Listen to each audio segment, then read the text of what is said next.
Apis, Persian, thy gods are good to thee. Try yet again, O captain.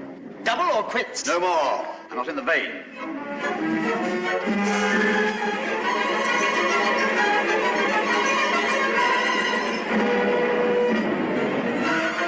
Captain, a stranger approaches. Stand! Who goes there? The bearer of evil tidings. Pass him in.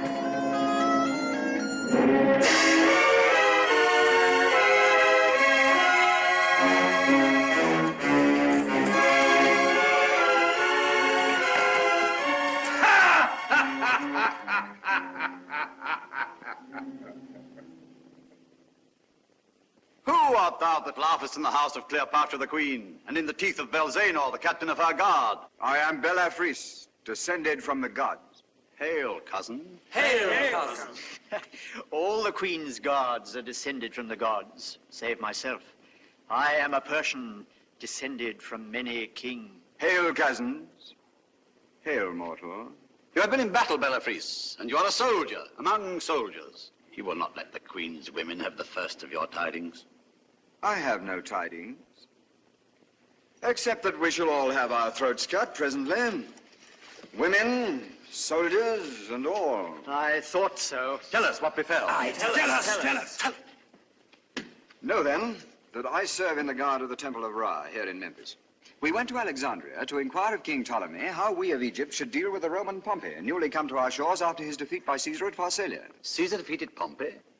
Does Roman then fight Roman? Even as Egyptian fights Egyptian. What did you learn from the queen's brother Ptolemy, the pretender?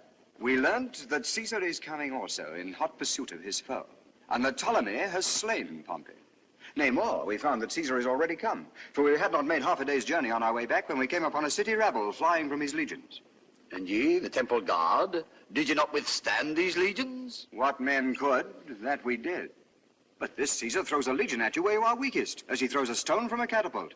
And that legion is as a man with one head, 1,000 arms, and no religion.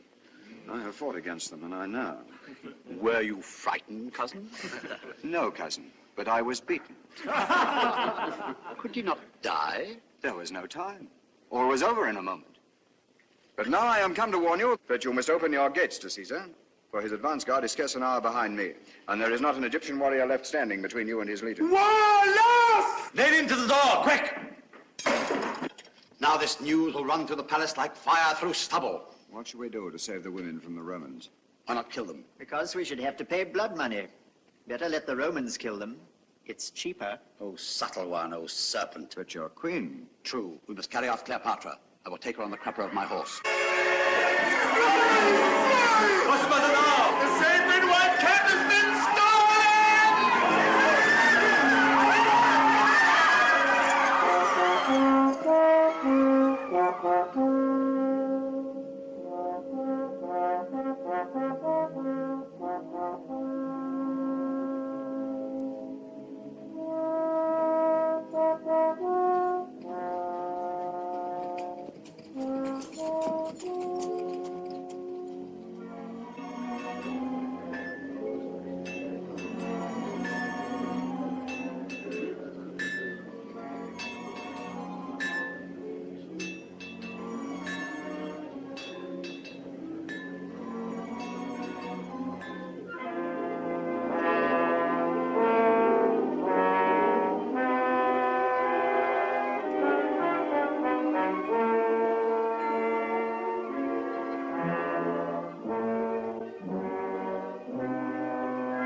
Sphinx. Salutation from Julius Caesar. I have wandered in many lands, seeking the lost region from which my birth into this world exiled me. and the company of creatures such as I myself. I found flocks and pastures, men and cities, but no other Caesar. No heir native to me, no man kindred to me. None who can do my day's deed or think my night's thought. In the little world yonder, Sphinx, my place is as high as yours in this great desert. Only I wander, and you sit still. I conquer, and you endure. I work and wonder. You watch and wait. Sphinx, you and I, strangers to the race of men, are no strangers to one another. Have I not been conscious of you and of this place since I was born? Rome is a madman's dream. This is my reality. My way hither was the way of destiny. But I am he of whose genius you are the symbol. Part brute, part woman, and part God. Nothing of man in me at all. Have I read your riddle, Sphinx? Old gentleman. Immortal gods. Old gentleman, don't run away. Old gentlemen, don't run away. This to Julius Caesar. Oh, gentlemen.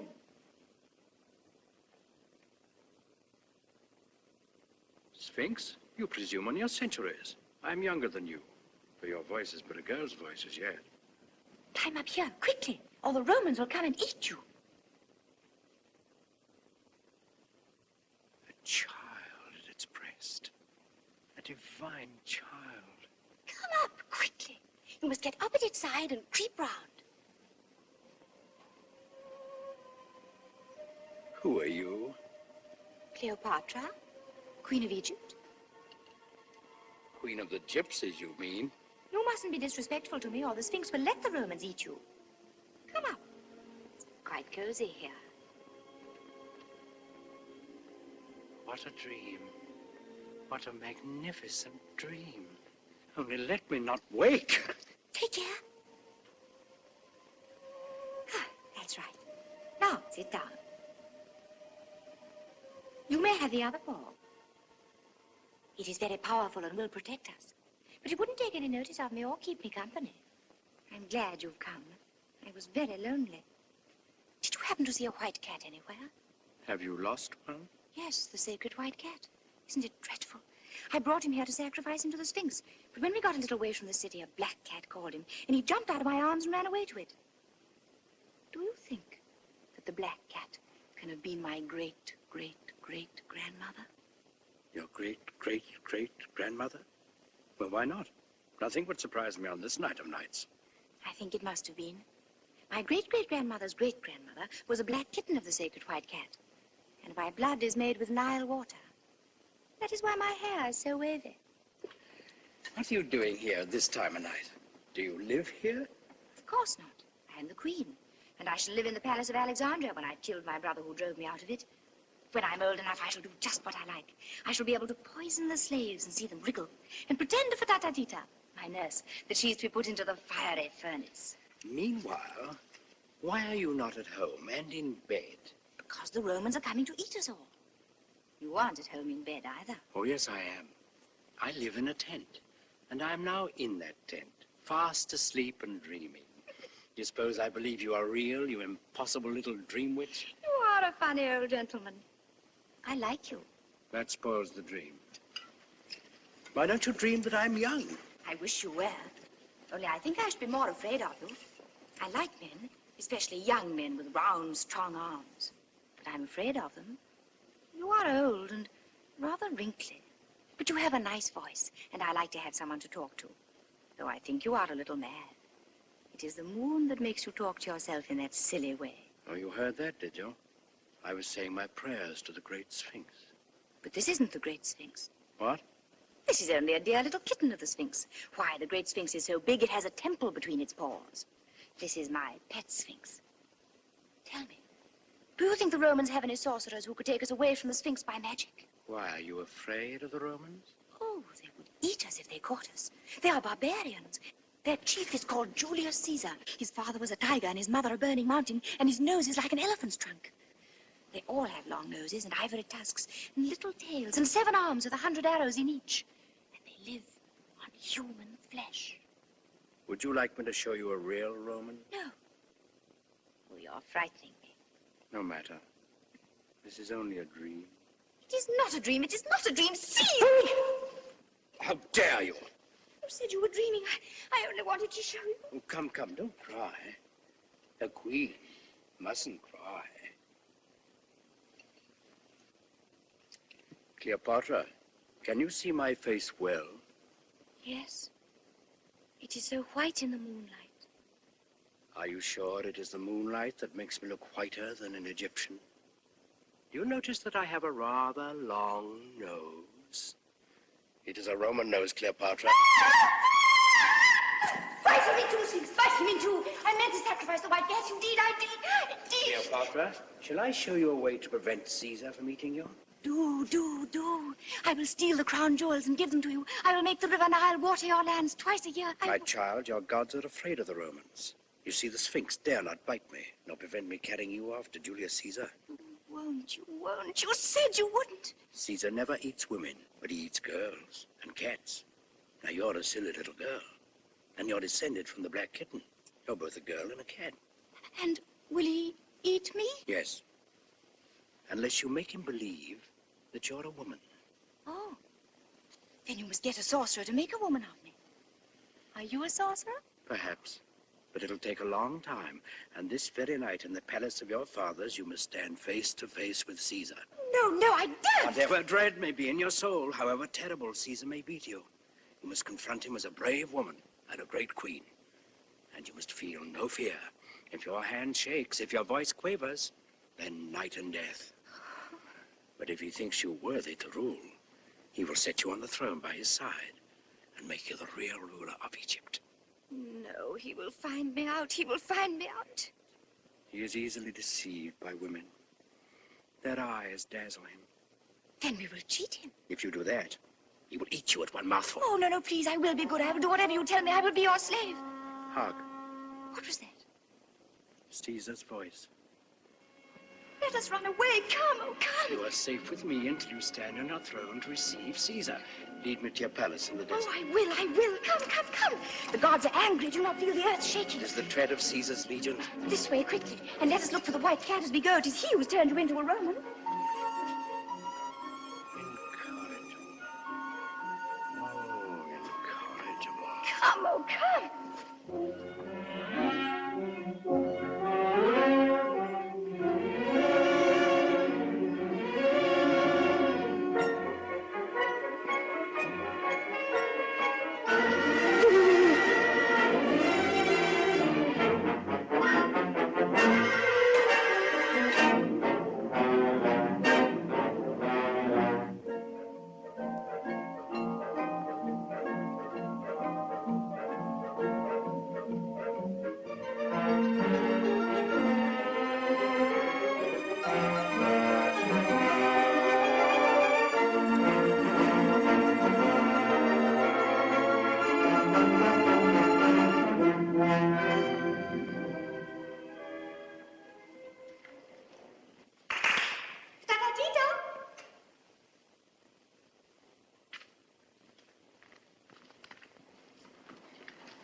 What place is this? This is where I sit when I'm allowed to wear my crown and robes. Tita!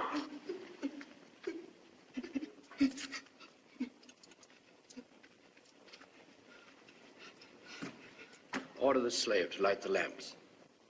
Do you think I may? Of course. You're the queen. Go on. Light all the lamps. Stop!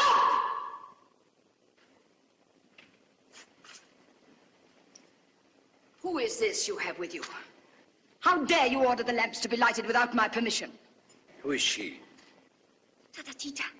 Chief I nurse. speak to the queen. Be silent. Is this how your servants know their place? Send her away. Do as the queen has bidden. You are the queen. Send her away. Tita, dear. You must go away. Just for a little. You're not commanding her to go. You're begging her. You're no queen. You'll be eaten. Farewell. No! Don't leave me. Roman does not stay with queens who are afraid of their slaves. I am not afraid. Indeed, I am not afraid. We shall see who is afraid here. Cleopatra. On your knees, woman. Am I also a child that you dare trifle with me? Slave? Can you cut off a head?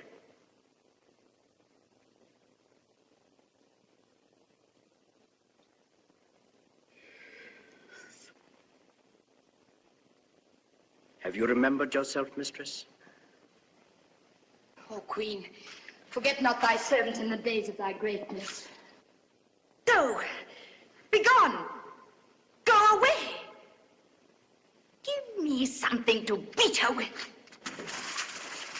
So, you scratch kitten, do you? It must be somebody. I will beat him.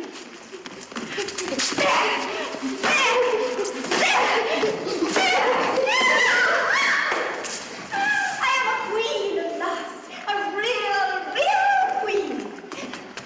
Cleopatra, the queen. Oh, I love you for making me a queen. But queens love only kings. I will make all the men I love kings. I will have many young kings with round, strong arms. And when I'm tired of them, I shall whip them to death. But you will always be my king, my nice, kind, wise, good old king. Oh, my wrinkle. You will be the most dangerous of all Caesar's conquests. Caesar? I forgot Caesar. You will tell him that I'm a queen, won't you? A real queen. Listen. Let us run away and hide until Caesar is gone. If you fear Caesar, you are no true queen. And though you were to hide beneath a pyramid, he would go straight to it and lift it with one hand. And then, oh, be afraid if you dare. Caesar approaches the palace of Cleopatra. Oh. Come, take your place.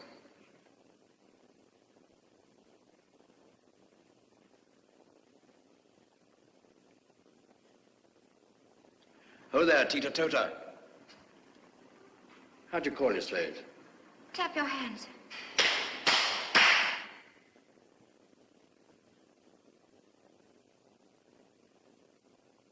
Tota Tita, bring the queen's robes and her crown and her women, and prepare her. Yes, the crown for Tatatita. I shall wear the crown. For whom must the Queen put on her state? For a citizen of Rome, a king of kings. How dare you ask questions? Go and do as you are told.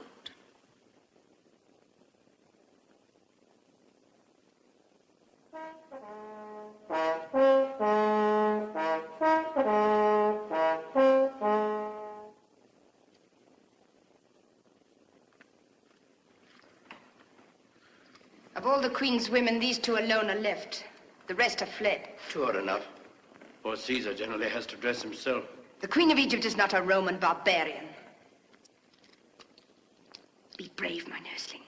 Hold up your head before this stranger. Are you trembling? No,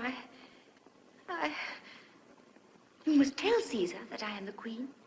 He will not ask me.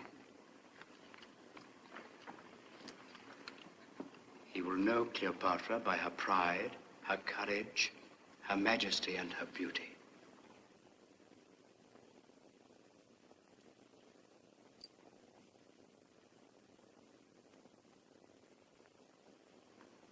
Is it sweet or bitter to be a queen, Cleopatra?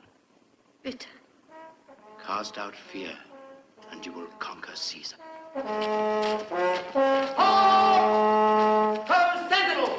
Fly! Fly! Fly! The robbers are in the courtyard!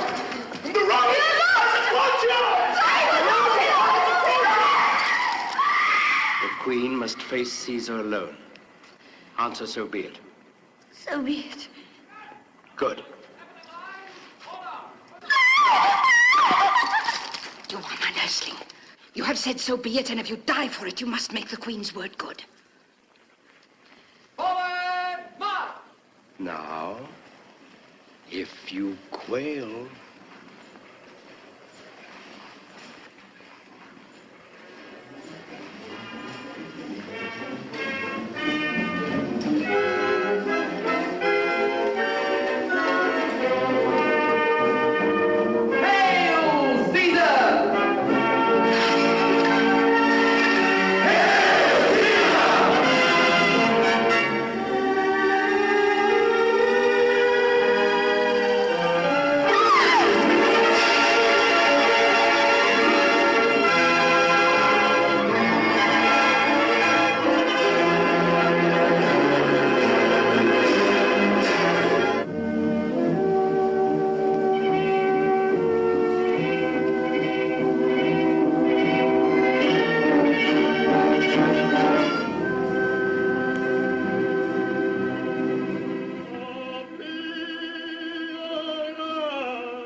have for our second in command, Rufio.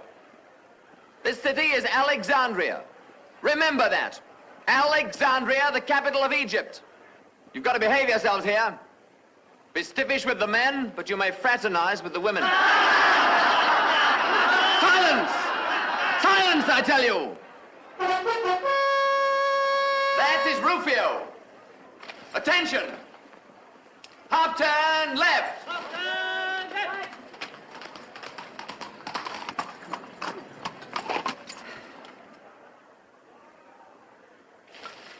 Centurion. Sir. See that building? That's the royal palace.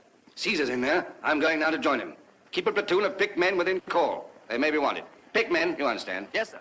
What are these Romans? Peasants brought up to scare crows, sons of smiths, millers, and tanners. And are we not nobles, consecrated to arms, descended from the gods? The gods are not always good to their poor relations. Oh, subtle one, oh serpent.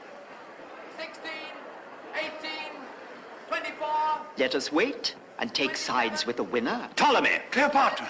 Cleopatra or Ptolemy? The king of Egypt has a word to speak. Peace for the king's word. Take notice of this, all of you.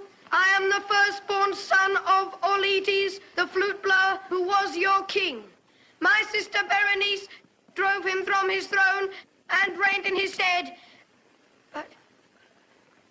The gods would not suffer. Yes, the gods would not suffer. The gods... Impiety. I forget what the gods would not suffer. The king wished to say the gods would not suffer the impiety of his sister to go unpunished. Yes, I remember the rest of it. Therefore the gods sent a stranger, one Mark Antony, a Roman captain of horsemen, across the sands of the desert, and he set my father again upon the throne. And now that my father is dead, my sister Cleopatra would snatch the kingdom from me and reign in my place. But the gods would not suffer. Will not maintain.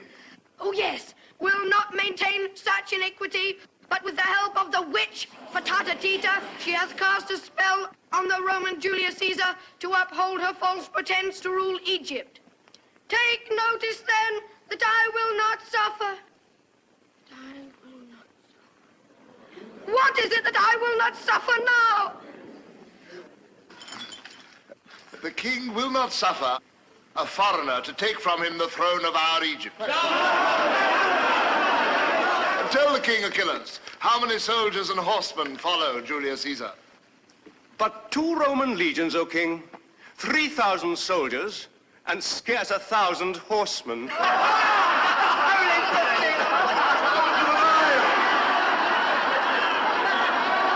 Peace, ho! Caesar approaches.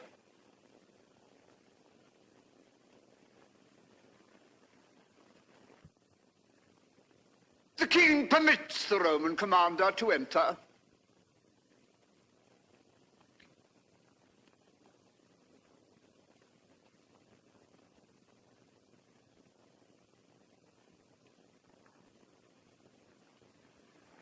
Which is the king, the man or the boy? I am Pothinus, the guardian of my lord, the king. So you're the king.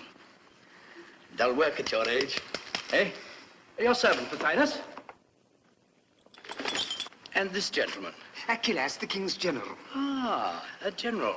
I am a general myself, but I began too old. Health and many victories, Achilles. As the gods will, Caesar. And you, sir, are... Theodotus, the king's tutor. So, you teach men how to be kings, Theodotus. That is very clever of you. And, this place? The council chamber of the chancellors of the king's treasury, Caesar. That reminds me. I want some money. The king's treasury is poor, Caesar. Yes, I noticed there is but one chair in it. Bring a chair there, some of you, for Caesar. Caesar? Oh, no, my boy. That is your chair of state. Sit down. Sit down.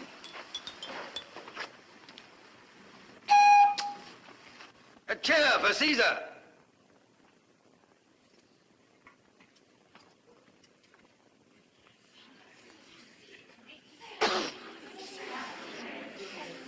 Sacrilege. Sit on that, Caesar. Oh, I forgot.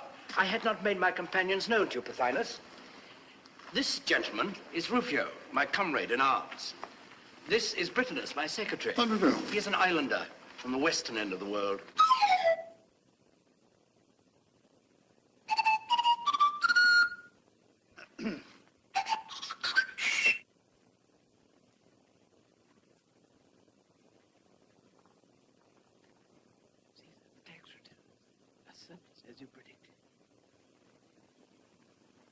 Now, Pothinus, to business. I want 16,000 talents. Impossible. There is not so much money in the king's treasury. The royal taxes have not been collected for a whole year. Oh, yes, they have, Pothinus. My officers have been collecting them all morning. Is it possible that Caesar, the conqueror of the world, can find time to occupy himself with such a trifle as our taxes? My friend, taxes are the chief business of a conqueror of the world. You must pay, Pothinus, but in return for your bounty, I will settle this dispute about the throne for you, if you will. You say the matter has been at issue for a year. May I have 10 minutes at it? And you will do as you please, doubtless. Good.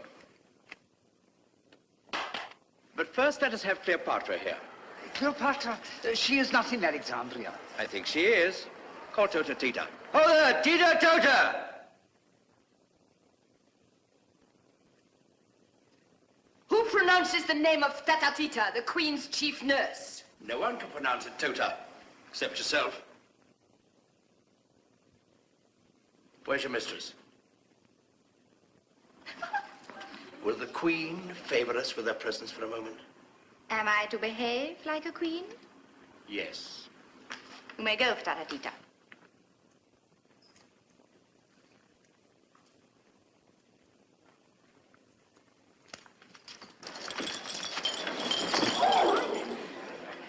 Caesar, this is how she treats me always. If I am king, why is she allowed to take everything from me? You are not to be king, you little crybaby. You are to be eaten by the Romans. Come here, my boy, and stand by me.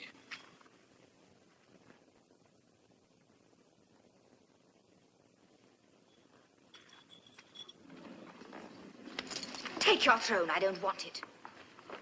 Go this instant and sit down in your place. Go, Ptolemy. Always take a throne when it's offered you. Now, Pothinus. Aren't you going to speak to me? Be quiet. Open your mouth again before I give you leave, and you shall be eaten. I am not afraid. A queen must not be afraid. Eat my husband there if you like. He's afraid. Your husband? What do you mean? That little thing. Husband. Caesar, you're a stranger here and do not know our laws. The kings and queens of Egypt may not marry except with their own royal blood. Ptolemy and Cleopatra are born king and consort, just as they're born brother and sister. Caesar, this is not proper. Not proper? I say it is a scandal. Scandal or not, my friend. It opens the gates of peace. Hear then what I propose. Here, Caesar, there. Ptolemy and Cleopatra shall reign jointly in Egypt. Monstrous! Peace with honor, Pothinus? What conceit! A Roman trick! No! We will not have it! No!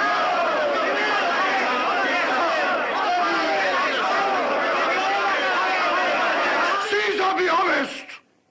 The money you are demanding is the price of our freedom. Take it, and leave us to settle our own affairs. Yes, go back to your own country. Egypt belongs to us, not to you. Egypt for the Egyptians! For the Egyptians! Do you forget there's a Roman army of occupation here, left by Aulus Gabinius when he set up your toy king for you? And now, under my command, I am the Roman general here, Caesar. And also the Egyptian general, eh? That is so, Caesar. So you can make war on the Egyptians in the name of Rome, and on the Romans, on me, if necessary, in the name of Egypt. That is so, Caesar. And which side are you on at present, if I may presume to ask, General? On the side of the right, and of the gods. How many men have you? That will appear when I take the field. Are your men Romans? If not, it doesn't matter how many there are. We shall see, my friend. It is useless to try to bluff us, Rufio. Caesar has been defeated before, and he may be defeated again. What can you do with 4,000 men? And what will you do without money? Away with you! Go back to your den. Away with you! Out of our country! Caesar, why do you let them talk to you like that? Are you afraid? Well, my dear, what they say is quite true. But if you go away, I shall not be queen. I shall not go away until you are queen.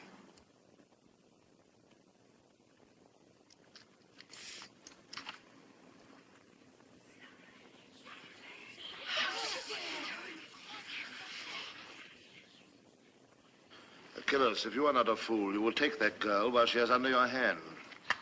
Why not take Caesar as well, Achilles? Well said, Rufio. Why not? Try it, Achilles. Try it. Yes, take Caesar and hold it.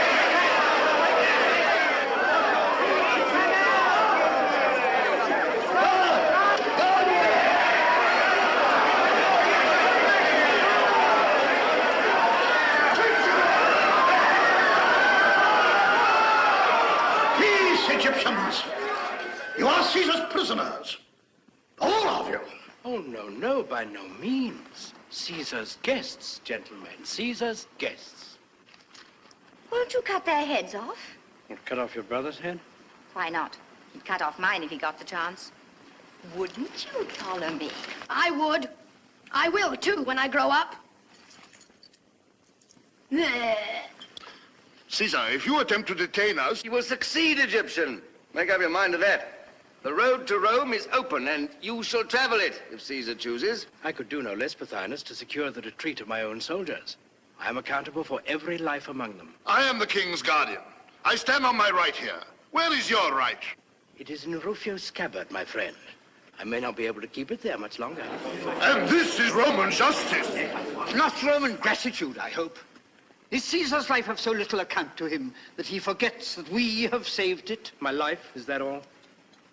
Your life, your laurels, your future. I can call a witness to prove that but for us, the Roman army of occupation led by Pompey, the greatest soldier in the world, would now have Caesar at its mercy. Ho there, Lucius Septimius! Come forth and testify before Caesar. No. No. Yes, I say. Let the military tribune bear witness. Lucius Septimius!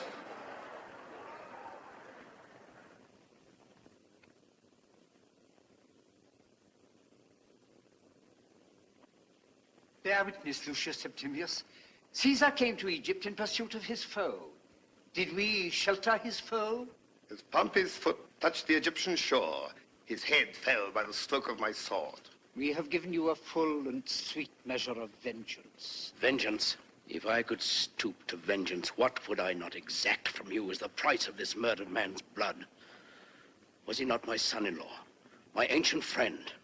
Am I Julius Caesar, or am I a wild beast that you fling to me the gray head of the old soldier, the laurel conqueror, and then claim my gratitude for it? Oh, begone, you fill me with horror. You have seen severed heads before, Caesar. And severed right hands, too, I think. Some thousands of them, after you vanquished the king of the Gauls. Did you spare him with all your clemency? Was that vengeance? Would that it had been. Vengeance, at least, is human. No, by the gods. Those severed right hands and the brave king of the Gauls basely strangled in a vault beneath the Capitol were a wise severity, a necessary protection to the Commonwealth, a duty of statesmanship. Follies and fictions 10 times bloodier than honest vengeance. What a fool I was then.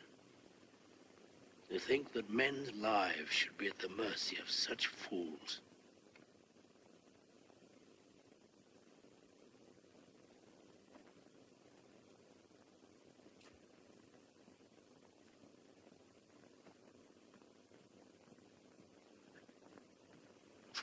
Lucius Septimius, pardon me. Why should the slayer of the king of the Gauls rebuke the slayer of Pompey? You are free to go, all here in this palace. Free? Achilles, his army, renegades and all? Free, Rufio. Lucius Septimius, you're free to go with the rest. Or stay if you will, and I'll find a place for you in my service. The odds are against you, Caesar. I go.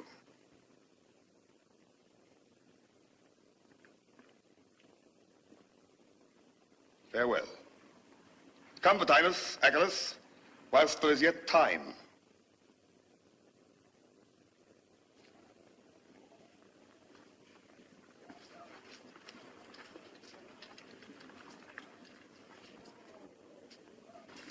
You suppose he'd let us go if he had our heads in his hands? Caesar, this is not good sense. Your duty to Rome demands that her enemies should be prevented from doing further mischief. It's no use talking to him, Britanus. You may save your breath to cool your porridge.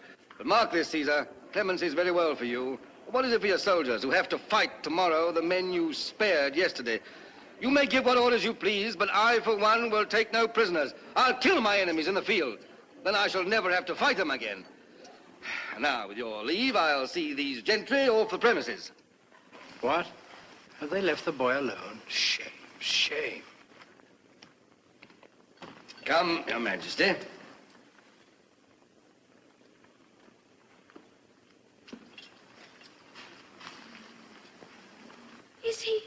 Is he turning me out of my palace? You're welcome to stay if you wish. Go, my boy, I'll not harm you. But you'll be safer away among your friends. Here you're in the lion's mouth.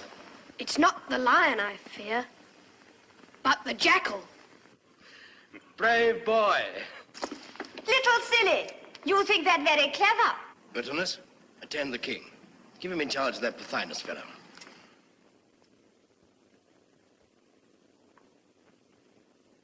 And this piece of goods.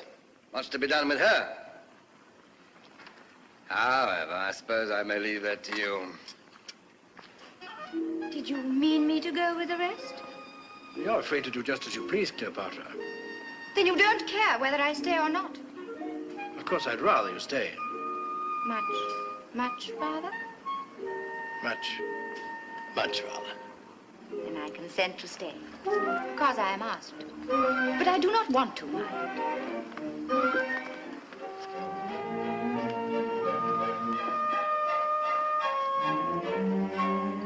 That is quite understood.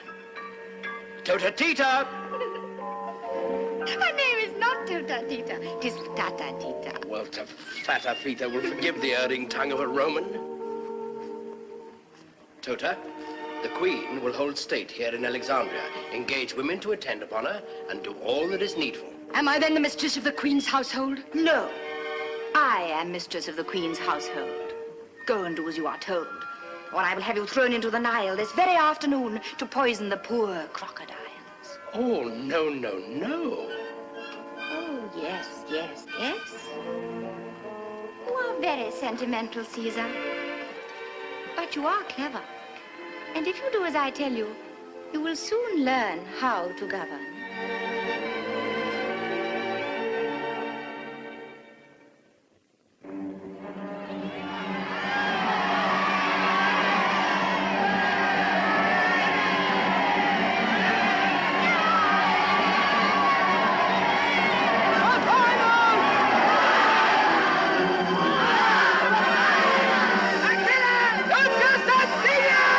Egypt for the Egyptians!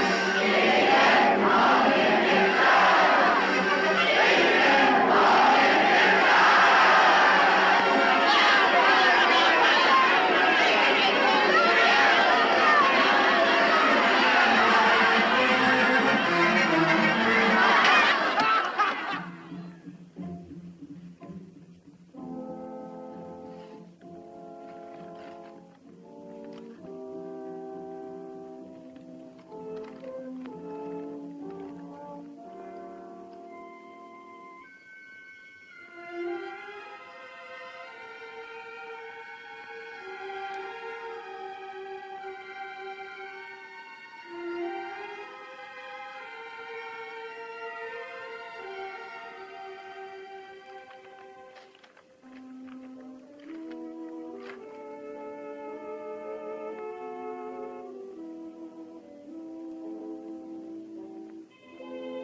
barley water, Caesar.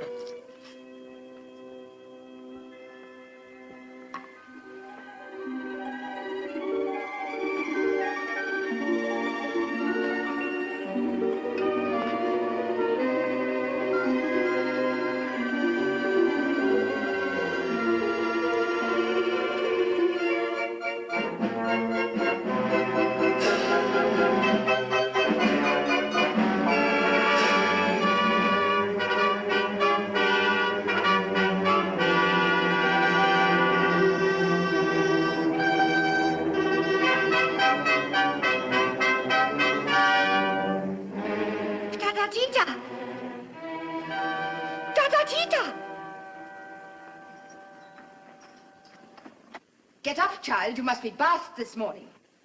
No. I had my month's bath the day before yesterday. In future, you must have a bath every day. No, I should die of it. You must. Your life is changed. You are still my child, but to all others, you are now a grown woman and a queen. Yes, I am a queen. Tata, what will Caesar do with me? Ask rather what you will do with him. Oh, my child, you have charmed him. You are safe, you are powerful. I will guide you until you learn how to guide yourself. Fear nothing. Who could fear Caesar? He is not great and terrible. He's only an elderly gentleman, rather sad-looking and wrinkled, but very kind. He is a magician. And magicians can change their shapes as they please. Everything about him is magical. He would not sleep in the golden chamber, but made his soldiers bring a bare stretcher from the camp and put it in his study. Even then he did not sleep in it, but sat up working like a slave all night. Yet everyone obeys him as if he were a god. I think he is a god in disguise, for he has changed your nature, has he not? Oh, yes, he has. That is true. Tata, before he came, I was afraid of you more than anyone else on earth. And now, I'm not afraid of you at all. Tell me, what must I do to begin with now that I'm really a queen? You must begin by having a bath every day. Come, child, and get it over. You will soon get used to it and love it. Never. It is too dreadful. Oh, well, if I must be washed again so soon for Tata, it must be a scented bath. Have you scented it? No, Caesar hates perfumes. And if you redden your lips, he will not kiss you. Come on.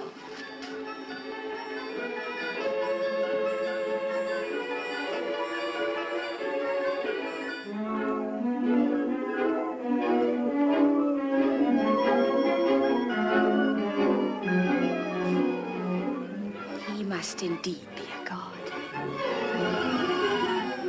For only a god could be so unlike a man.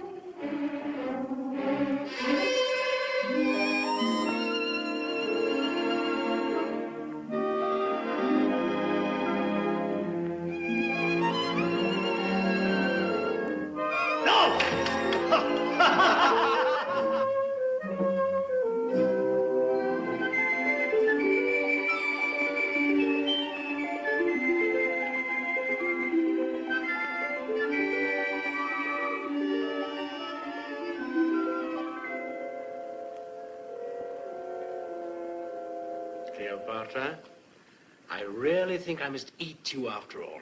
You mustn't talk to me now as if I were a child. You have been growing up since the Sphinx introduced us that night. I think you know more than I do already. No, that would be very silly of me. Of course I know that, but are you angry with me? No. Then why are you so thoughtful? I have work to do. Work? What nonsense. You must remember you are a king now. I've made you one. Kings don't work. And who told you that, little kitten, eh? My father was king of Egypt, and he never worked. Well, he lost his throne. And how did he get it back again? I will tell you. A beautiful young man with strong, round arms came over the desert with many horsemen and gave my father back his throne. I was only 12 then. Oh, I wish he would come again now that I am a queen. I would make him my husband. It might be managed, perhaps. For it was I who sent that beautiful young man to help your father. You know him? Has he come with you? Oh, I wish he had. I wish he had.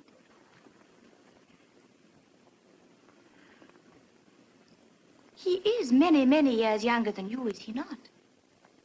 He is somewhat younger. Would he be my husband, do you think, if I asked him? Very likely. But I shouldn't like to ask him. Could you not persuade him to ask me, without knowing that I wanted him to? My poor child. Why do you say that as if you were sorry for me? Does he love anyone else? I'm afraid so. Then I shall not be his first love. Not quite the first. He is greatly admired by women. Oh, I wish I could be the first. But if he loves me, I will make him kill all the rest. Tell me, is he still beautiful? Do his round, strong arms shine in the sun like marble? He is in excellent condition, considering how much he eats and drinks. Oh! You mustn't say common earthly things about him. I love him. He is a god. What is his name? His name is Mark Antony. Mark Antony. Mark Antony. Mark Antony. What a beautiful name. Oh, I love you for sending him to help my father. You must run away for a little and send my secretary to... No. I want to stay and hear you talk about Mark Antony. But if I don't get to work, Pothinus and the rest of them will cut us off from the harbor, and then the road to Rome will be blocked. No matter. I don't want you to go back to Rome. But you want Mark Antony to come from here? Oh, yes, I forgot. Go quickly, Caesar, and keep the way over the sea open for my Mark Antony.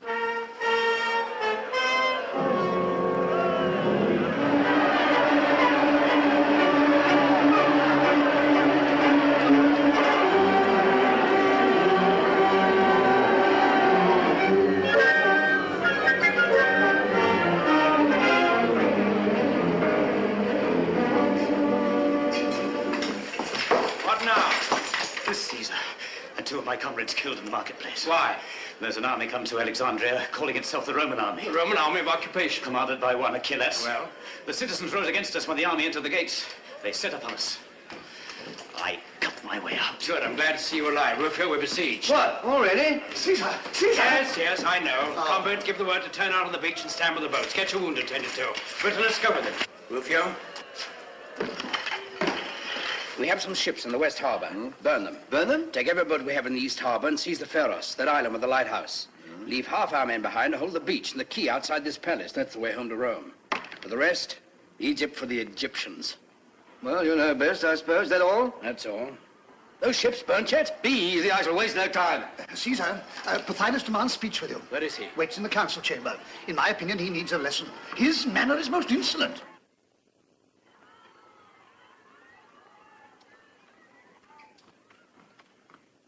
Well, Pothinus? I have brought you our ultimatum, Caesar. Ultimatum? The door was open. You should have gone out through it before you declared war. You're my prisoner now. Aye, your prisoner. Do you know that King Ptolemy, with an army outnumbering your little troop by 100 to 1, is in possession of Alexandria? Well, get out of here if you can. And tell your friends not to kill any more Romans in the marketplace. Otherwise, my soldiers, who do not share my celebrated clemency, will probably kill you. Pass the word to the guard. Pothinus is now prisoner. Britanus, fetch my armor.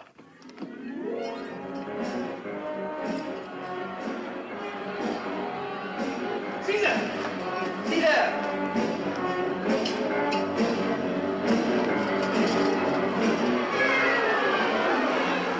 What? The ship's ablaze already? Impossible. It's not my doing. The Egyptians have saved me the trouble. They've captured the West Harbor. In the East Harbor, the lighthouse, Rufio. Can I embark a legion in 5 minutes? The first cohort's already on the quay. If you want faster work, well, come and do it yourself. Patience, Rufio, patience. Patience? Who's impatient here, you or I? Forgive me, Rufio, and hurry them as much as you can. Help! Help! Help! Help! Woe, alas! Woe, alas! Help! Woe! Woe! Woe! Woe! Help! Help! Help! Who is slain? Slain, worse than the death of 10,000 men. Loss irreparable to mankind. What's happened, man? The fire has spread from your ships. The library of Alexandria is in flames. Is that all, Rufio? Is Britanus asleep? I sent him for my armor an hour ago. Britanus! Britannicus! Caesar, will you go down to posterity as a barbarous soldier, too ignorant to know the value of books? Theodotus, I'm an author myself. Good.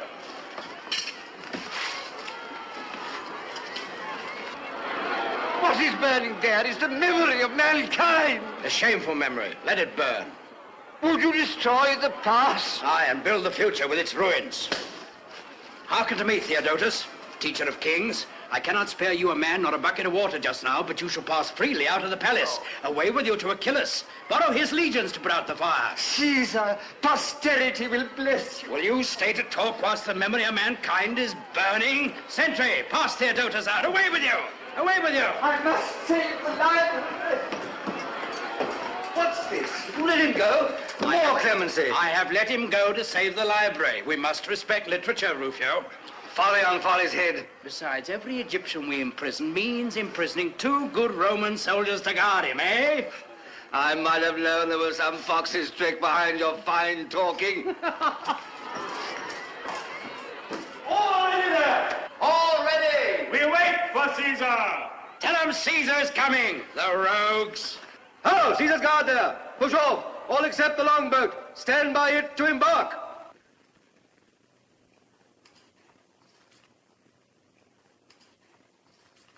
I am going to dress you, Caesar. Sit down. Caesar, this is not proper.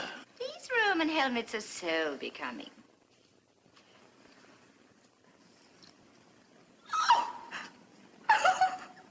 What are you laughing at?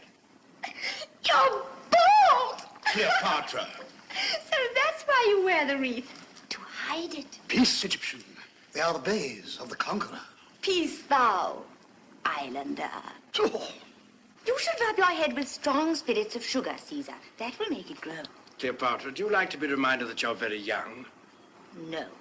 Rather do I like to be reminded that I'm middle-aged. Now.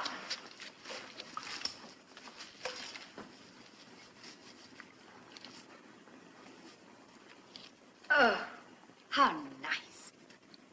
You look only about 50 in it. You mustn't speak in that manner to Caesar. Is it true that when Caesar caught you on that island, you were painted all over blue? Blue is the color worn by all Britons of good standing. In war, we stain our bodies blue, so that though our enemies may strip us of our clothes and our lives, they cannot strip us of our respectability.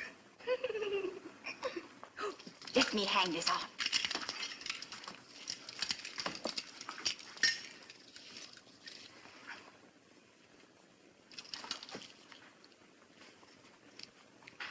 Now, you look splendid. Now, Caesar. Have you done talking? The longboat awaits you. The others race to the lighthouse. Is this well set today, Britannicus? At Pharsalia, it was as blunt as a barrel hoop. It'll split one of the Egyptians' hairs today, Caesar. I've said it myself. Oh, you're not really going into battle to be killed. No, Cleopatra. No man goes into battle to be killed. Oh, but they do get killed. My sister's husband was killed in battle. You mustn't go. Let him go. Please don't go. What will happen to me if you never come back? Are you afraid? No. Come to the balcony and you shall see us take the Pharos. You must learn to look on battles. Then take me with you. Let me come with you to the fair. No, no, my child. You must stay here till I return. That is well. Now, Rufio, march.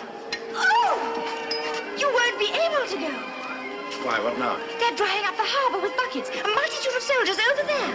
They're dipping up the water. This is your accursed clemency, Caesar. Theodotus has brought them. I meant him to, Rufio.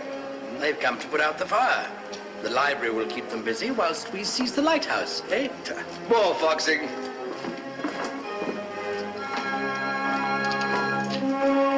Caesar! Cleopatra, if all goes well, I shall be back this evening.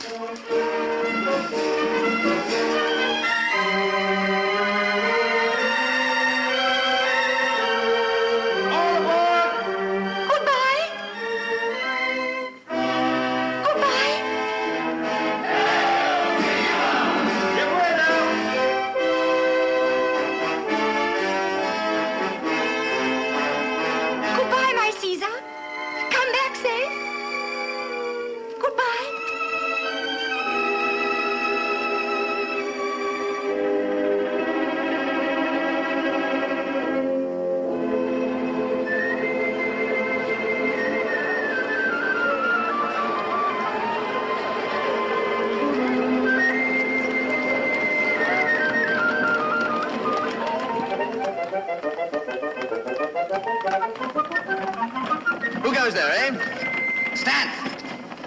Who are you? Centurion, I am Apollodorus, the Sicilian. My calling is to choose beautiful things for beautiful queens. Carpets for the queen's apartments in the palace. The queen? Yes, yes. Pass him in. Pass all these bizarre people into the queen with their goods. But mind you pass no one out that you have not passed in. Not even the queen herself. I have brought my caravan past 3 sentinels, all so busy staring at the lighthouse that not one of them challenged me. Is this your Roman discipline? We're not here to watch the land, but the sea. Who's this piece of Egyptian crockery?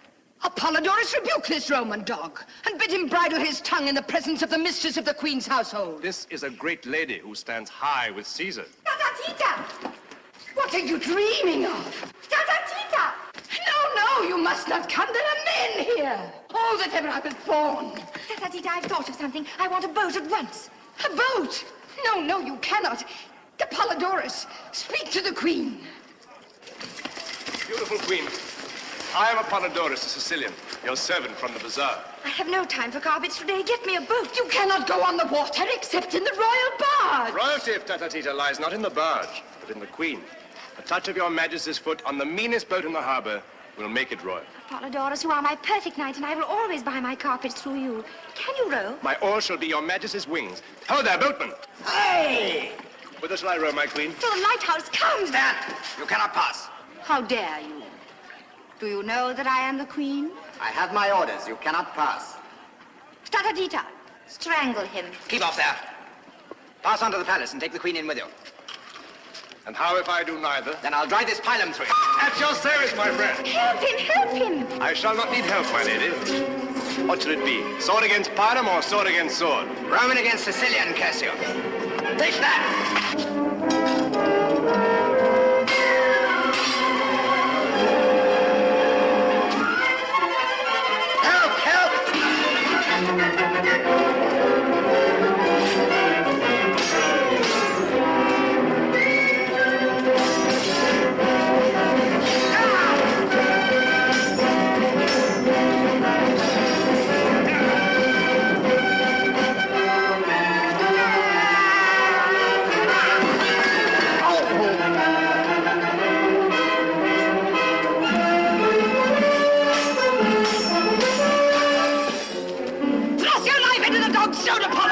Let me go. Oh, there, God. Help! Help the little Roman reptile! Spit him on your sword! What is this? Make your report, soldier. This old woman's dangerous. She's as strong as 3 men. Centurion, he would have slain the queen. So I would sooner than let her pass. Cleopatra, I am loath to offend you, but without Caesar's express orders, I dare not let you pass beyond the Roman lines. You must withdraw into the palace and examine your carpets there. I will not. I am the queen.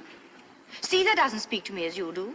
Have Caesar's centurions changed manners with his scullions? I do my duty. That is enough for me. Majesty, when a stupid man is doing something he is ashamed of, he always declares it his duty. As for you, Apollodorus, you may thank the gods you are not nailed to the palace door with a pylon for your meddling. Is this woman your wife? Jupiter, no! Not that the lady is not a very striking figure in her own way, but she is not my wife.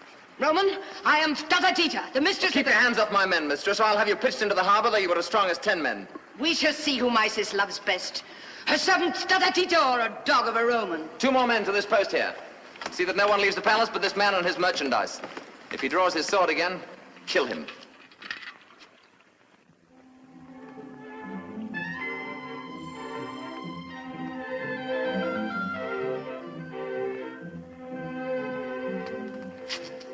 Get about your business.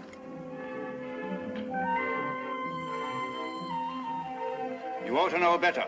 Off with you.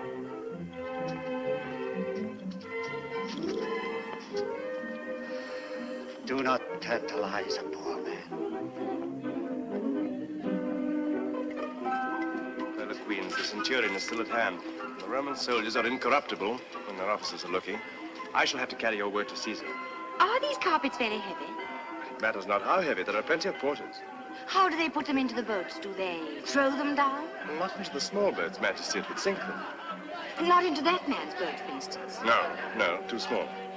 But you can take a carpet to Caesar in it if I send one. Assuredly. And you will have it carried gently down the steps and take great care of it. Great care. more than of my own body. Good. Come, Fraternita. No, Polydorus, you must not come. I'll choose my carpet myself. You must wait here. Follow this lady. Bear her. This way. And take your shoes off before you put your feet on those stairs. Listen, were you sent here to watch me or watch the Egyptians? We know our duty. Well, then why don't you do it? Look! The Egyptians are moving. We're going to recapture the pharaohs. They were attacked by land and sea along the Great Mole. Stay yourselves, the hunt is up!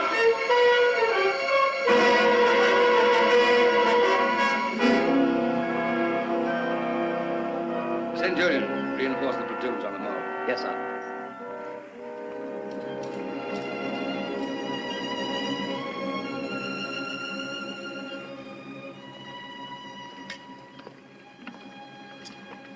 Rufio, this has been a mad expedition. We should be beaten. The Egyptians cannot be such fools as not to storm the barricade and swoop down on us here before it is finished. It's the first time I've ever run an avoidable risk. I shouldn't have come to Egypt. An hour ago, you were all for victory. Yes, I was a fool. Rash, Rufio. Boyish. Boys, got a bit of it. Yeah. What are these for? Eat. That's what's the matter with you. When a man comes to your age, he runs down before the midday meal. Want to eat and drink. And take another look at our chances. My age? Yes, I'm an old man. Worn out now. Quite true, Rufio. Now, Achilles is still in his prime. Ptolemy is a boy. Well, every dog has his day. I've had mine. I cannot complain. These dates aren't bad, Rufio. That's my old Caesar. It's a great war. Now we've got rid of the women.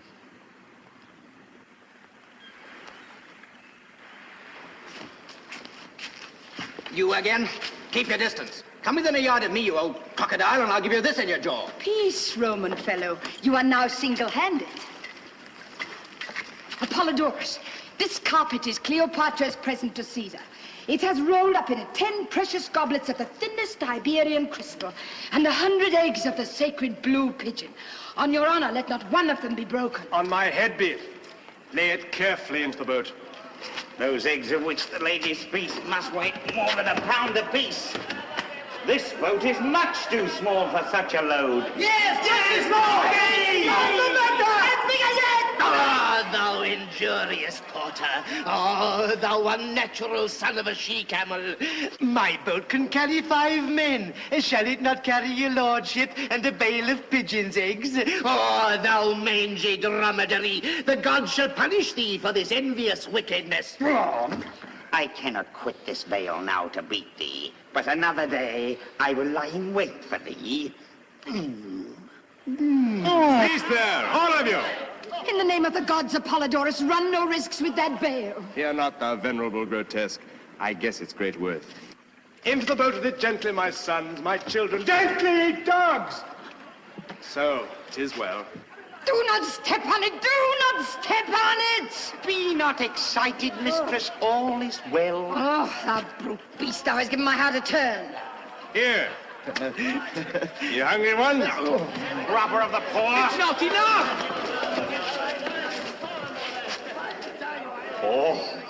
Oh, bounteous prince. Oh, Lord of the Tsar! Oh, favored of the gods. Oh, father to all porters of the market. Farewell, Perdita. I shall be at the lighthouse before the Egyptians. The gods speed thee. Farewell, valiant Pilum pitcher. My heart, spread out thy wings, spread out thy wings, shake off thy heavy load of love.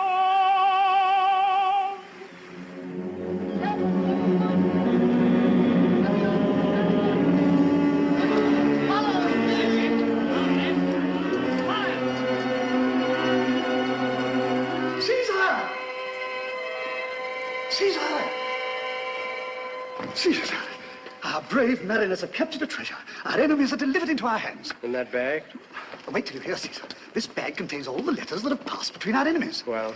Well, we shall now know who your foes are. The name of every man who's plotted against you since you crossed the Rubicon may be in these papers, for all we know. Put them in the fire. Put them? In the fire. Would you have me waste years of my life condemning men who'll be my friends when I prove that my friendship is worth more than that of my enemies? But your honor, the honor of Rome. I do not make human sacrifices to my honor as your druids do. Since you won't burn them, at least I can drown them. Caesar, this is mere eccentricity. Are all traitors to be allowed to go free for the sake of a paradox? Caesar, when the island is finished preaching, call me again. Oh, Caesar, my great master. If only I could persuade you to regard life seriously as men do in my country. Do they truly do so, Britanus? Well, have you not been there? Have you not seen them? What Briton speaks as you do in your moments of levity? What Briton neglects to attend the services at the sacred grove? What Briton wears clothes of many colors as you do, instead of plain blue, as all solid, well-esteemed men should? These are moral questions with us. Well, well, my friend, someday I shall settle down and wear a blue toga, perhaps. Meanwhile, I must get on as best I can in my flippant Roman way. What now? Hail! Oh, what is this? Who are you? How did you come here? Calm yourself, my friend. I'm not going to eat you.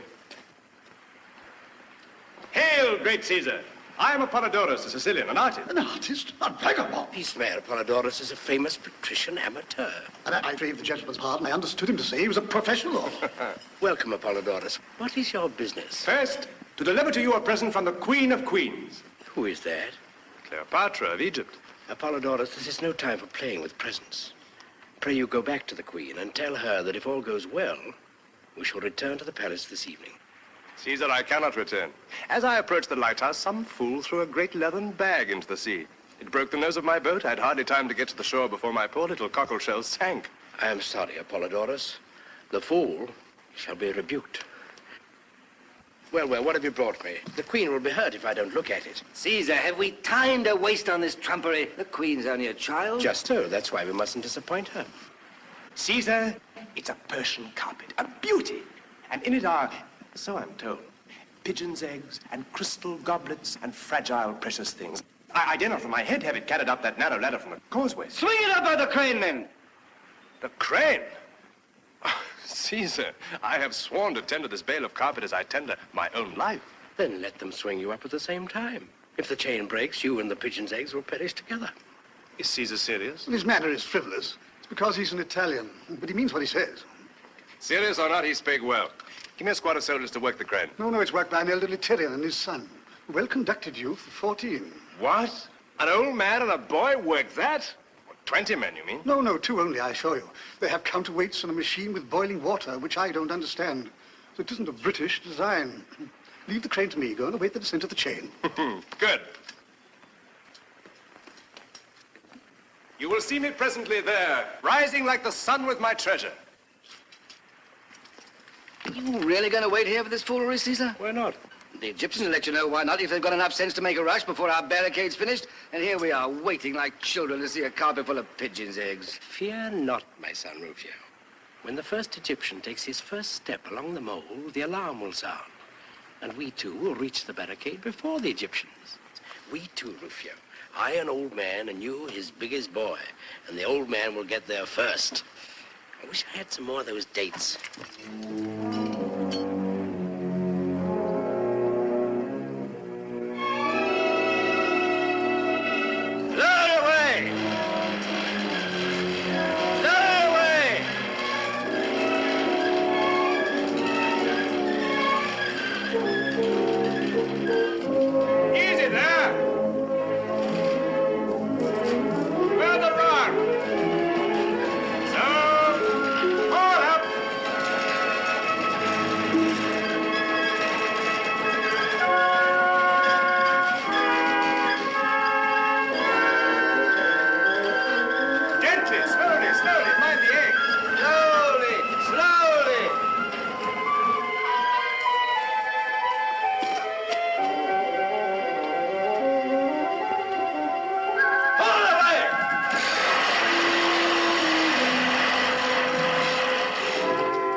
Stand off, my friends. Let Caesar see. Nothing but a heap of shawls. Where are the pigeons' eggs? Approach Caesar and search for them in the shawls. Treachery. Stand back, Caesar. I saw shawls move. There's something alive in there. Oh, it's a serpent. There, Caesar thrust his hand in where the serpent moves. Treacherous dog! Please put up your swords. Polydorus, your serpent seems to breathe very regularly. Why, this is a pretty little snake. Let's have the rest of you. Thanks, Mother. Oh, Caesar. A man stood on me in the boat, and then a great sack or something fell upon me out of the sky. Then the boat sank, and then I was swung up into the air and bumped down. Well, never mind. Here you are, safe and sound at last. Aye, now that she's here, what are we going to do with her? But, Caesar, this is not proper. She cannot stay here without the companionship of some matron. Shocking. Aren't you glad to see me? Yes, I'm very glad. Rufio is very angry, and Britannicus is shocked. You can have their heads cut off, can't you? Wouldn't be so useful with their heads cut off as they are now, my seabird. We shall have to go away presently and cut off some of your Egyptians' heads. How you like being left here with a chance of being captured by the little brother of yours if we're beaten, eh? You mustn't leave me alone, Caesar. You will not leave me alone, will you? What? Not when the trumpet sounds and all our lives depend upon Caesar being at the barricade before the Egyptians, eh? Let them lose their lives. They are only soldiers. Cleopatra, when that trumpet sounds, we must take every man his life in his hands and throw it in the face of death. And to my soldiers who have trusted me, there's not one whose hand I shall not hold more sacred than your head. Polydorus, take her back to the palace. By a dolphin, Caesar, to cross the seas with young ladies on my back. My boat is sunk. Yours are either at the barricade or have returned to the city. Doesn't matter. I will not go back. Nobody cares for me. Oh, Cleopatra. You want me to be killed. My poor child, your life matters little here to anyone but yourself. Come, Rufio. Caesar, do not leave me. Caesar, we are cut off. The Egyptians have landed from the western harbor between us and the barricade. Rufio, my men at the barricade are lost. I've murdered them. Aye, that's what comes of fooling with this girl here.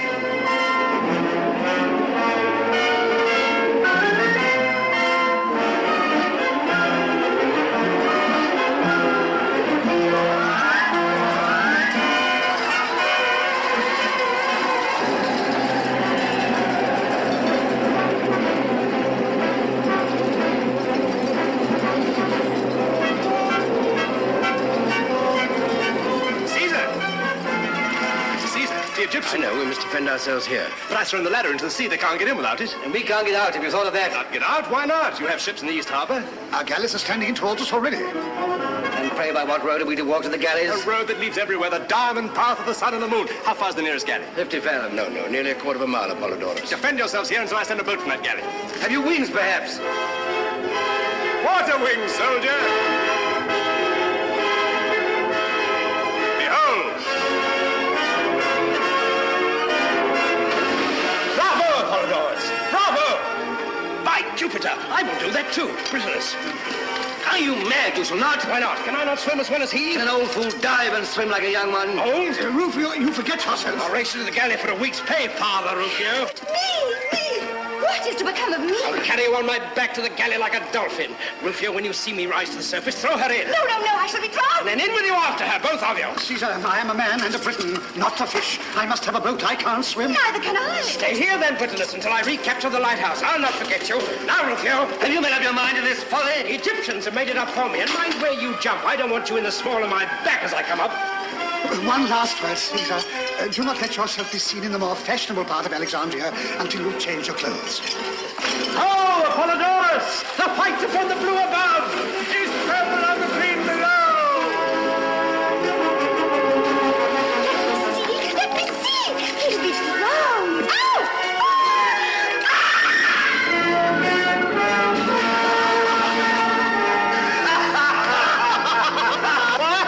He's got her! Hold the fort, Britain!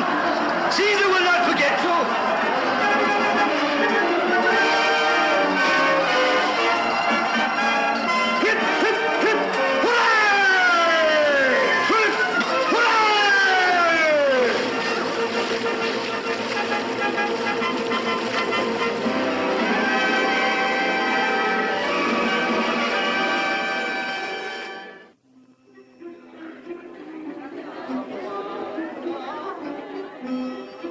Another royal banquet? In Caesar's honor?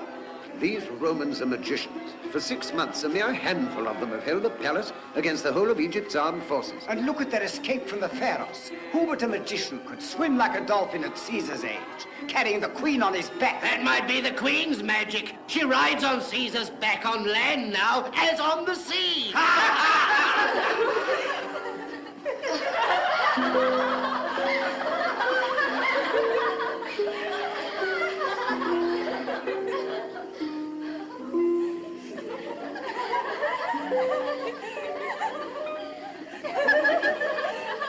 You laugh. Take care. Take care. I will find out someday how to make myself served as Caesar is served. Old hook-nose. Silence! Do you know why I allow you all to chatter impertinently just as you please, instead of treating you as Vatatita would treat you if she were queen? Because you try to imitate Caesar in everything. And he lets everyone say what they please to him. No. But because I asked him one day why he did so. And he said, let your women talk and you will learn something from them. What have I to learn from them, I said. What they are, said he. And oh, you should have seen his eyes as he said it. You would have curled up, you shallow thing. At whom are you laughing? At me or at Caesar? At Caesar. If you were not a fool, you would laugh at me. And if you were not a coward, you would not be afraid to tell me so. Hey-ho. I wish Caesar were back in Rome. It will be a bad day for you when he goes. Oh, if I were not ashamed to let him see that I am as cruel at heart as my father, I would make you repent that speech. Why do you wish him away? He makes you so terribly prosy and serious and learned and philosophical. It's worse than being religious at our ages. Cease this endless cackling, will you? Hold your tongues. Well, well, we must try and live up to Caesar. Pothinus craves the ear of the queen. I suppose he has bribed you to admit him to me? Now, by my father's gods. Have I not told you not to deny things? You all sell audiences to the queen, as if I saw whom you please and not whom I please. Go, take the bribe and bring in Pothinus. But don't answer me. Go.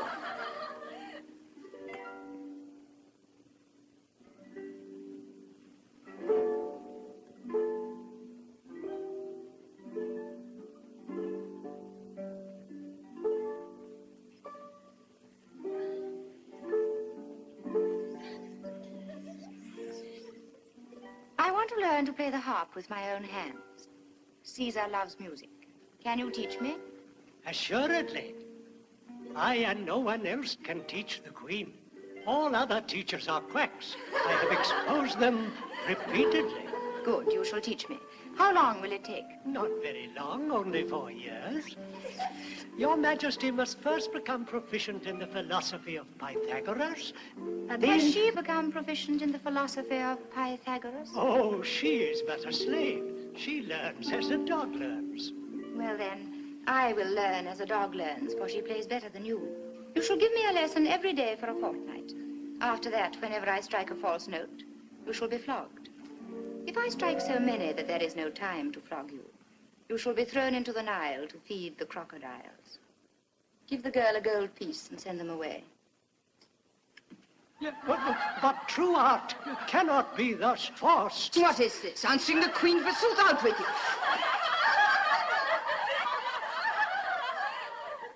Well, Pothinus, what is the latest news from your rebel friends? I am no friend of rebellion, and a prisoner does not receive news. You are no more a prisoner than I am, than Caesar is. These 6 months we've been besieged in the palace by my subjects. You are allowed to walk on the beach among the soldiers. Can I go further myself? Or can Caesar? You are but a child, Cleopatra, and do not understand these matters. I see you do not know the latest news, Pothinus. What is that? That Cleopatra is no longer a child. Shall I tell you how to grow much older and much, much wiser in one day? I should prefer to grow wiser without growing older. Well, go up to the top of the lighthouse and get someone to take you by the hair and throw you into the sea. She's right, Pothinus. You will come to the shore with much conceit washed out of you. Begone, all of you. I will speak with Pothinus alone.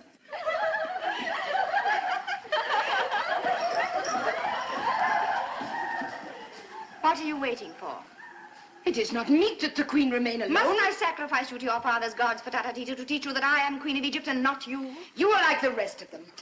You want to be what these Romans call a new woman. Now, Pothinus, why did you bribe Tita to bring you hither? Cleopatra, what they tell me is true. You are changed. Do you speak with Caesar every day for 6 months, and you will be changed? It is common talk that you are infatuated with this old man. Infatuated? What does that mean? Made foolish, is it not? Oh, no, I wish I were. Wish that you were made foolish? How so? When I was foolish, I did what I liked. Now that Caesar has made me wise, it is no use my liking or disliking. I do what must be done and have no time to attend to myself.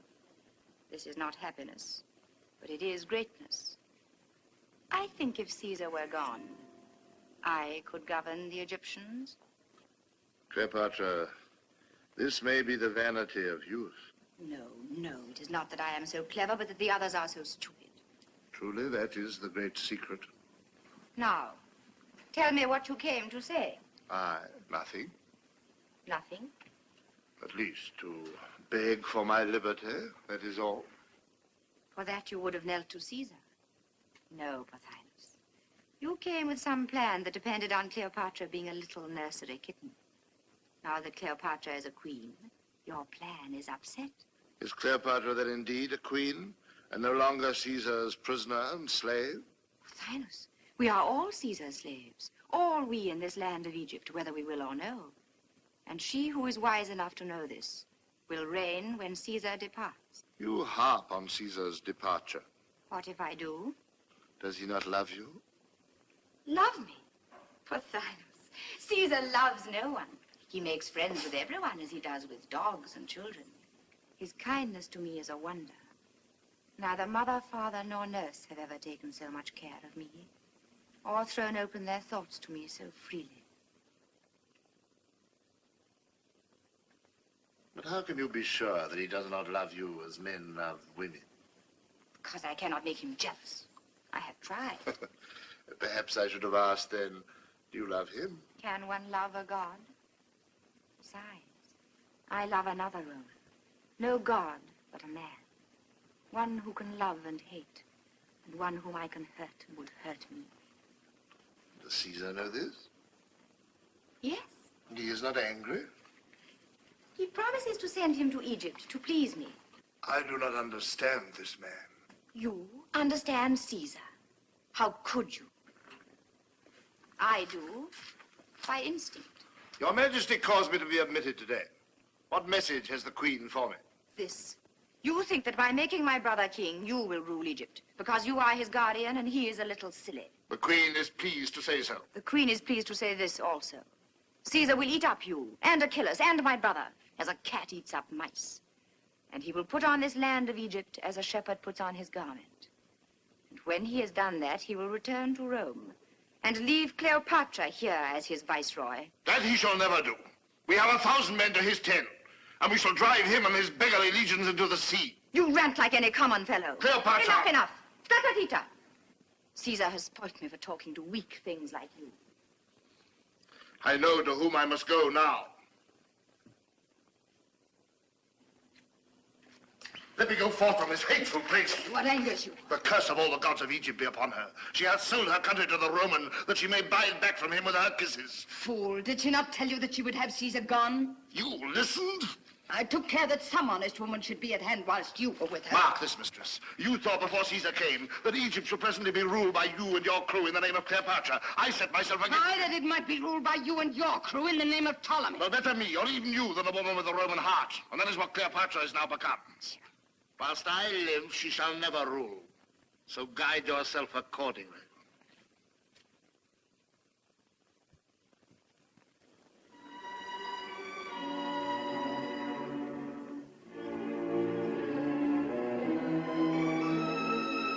right here. Here, Your Excellency.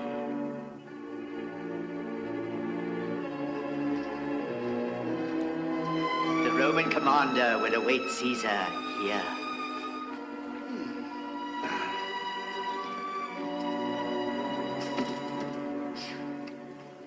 That was a climb. How high have we come? We are on the palace roof, O beloved of victory. Good. And the beloved of victory has no more stairs to get up. Caesar approaches.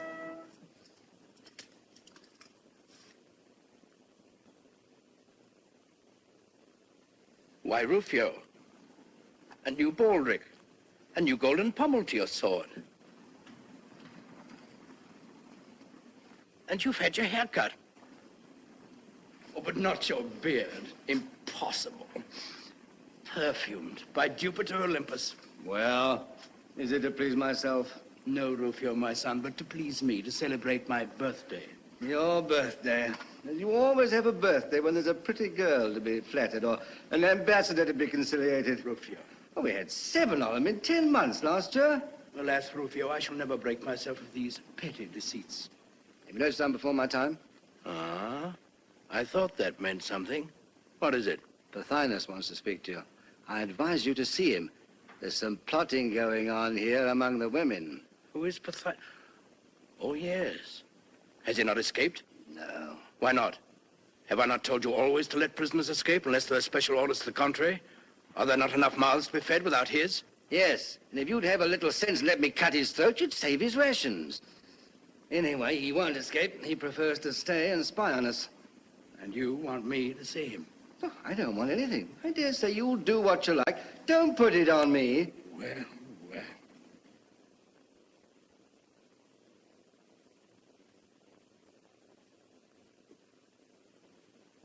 Let's have him in. Oh, there, guard. Release your man and send him up.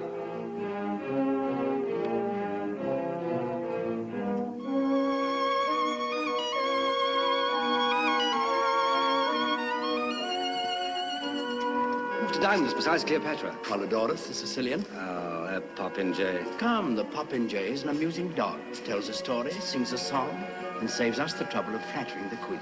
Well, he can swim a bit and fence a bit. It might be worse if only he knew how to hold his tongue. But gods forbid he should ever learn. Ah, Pothinus. You're welcome. What's the news this afternoon?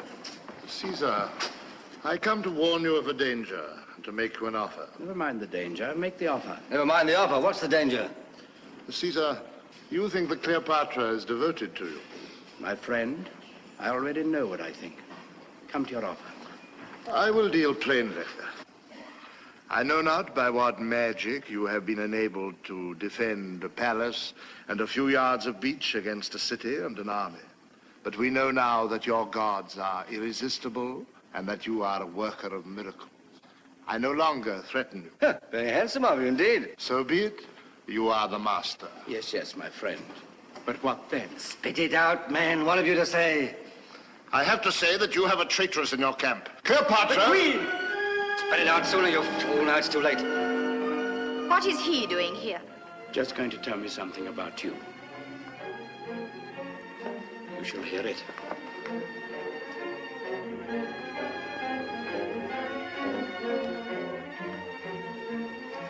Proceed, Pothinus. Caesar... Out with it. What I have to say is for your ears, not for the queen's. There are means of making you speak. Take care. Caesar does not employ those means. My dear, when a man has anything to tell in this world, the difficulty is not to make him tell it, but to prevent him from telling it too often. Let me celebrate my birthday by setting you free. Farewell. We shall not meet again. Caesar, this mercy is foolish. Will you not give me a private audience? Your life may depend on it. Hello there, guard. Pass the prisoner out. He's released. Now, over you. You've lost your chance. I will speak. You see, torture wouldn't have wrung a word from him. Caesar, you have taught Cleopatra the arts by which the Romans govern the world. Alas, my friend, they cannot even govern themselves. What then? What then? Are you so besotted with her beauty that you do not see that she is impatient to reign in Egypt alone, and that her heart is set on your departure? Liar! What? Protestations? Contradictions? No, I do not deign to contradict. Let him talk. From her own lips I have heard it. You are to be her cat's paw. You are to tear the crown from her brother's head and set it on her own, delivering us all into her hand, delivering yourself also. And then Caesar can return to Rome, or depart through the gate of death, which is nearer and surer. Well, and is not this very natural? Natural? That you do not resent treachery? Resent? Well, thou foolish Egyptian, what have I to do with resentment? Do I resent the wind when it chills me?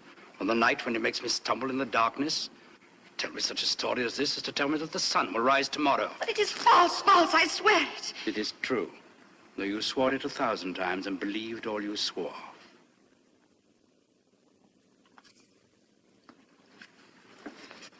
Come, Rufio, let us see Pothinus pass the guard. I have a word to say to him. We must give the Queen a moment to recover herself. Tell your friends, Pothinus, they mustn't think I'm opposed to a reasonable settlement of the country's affairs. Tatatita, tatatita. Please try and be comforted. Can they hear us? No, dear heart, no.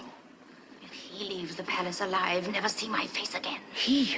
Pothinus, Strike out his life, I strike his name from your lips. Dash him down from the wall. Break him on the stones. Kill him. The dog shall perish. Hail in this, and you go out from before me forever.